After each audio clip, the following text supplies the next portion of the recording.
Guys, good morning. Welcome to my vlog. I'm here in Madinat side. I'm going home. I'm going home first and I need to rest for a while and then I'll go out again. See ya. I'm here in the mall. I just pay something in.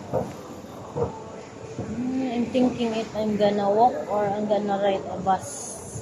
If I ride a bus, I'm gonna go there in the old house before. See. This is hot already.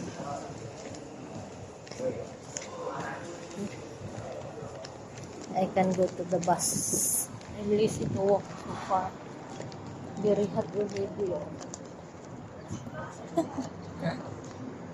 See, I'm here in Medina. It's too hot. I think I need to go to the bus stop in Airport Road. Anyway guys, if you like my video, don't forget to click like, heart click, comment, or suggestion, and of course don't forget to share and subscribe. Thank you very much. Bye. Happy weekend and enjoy your weekend everyone. Bye.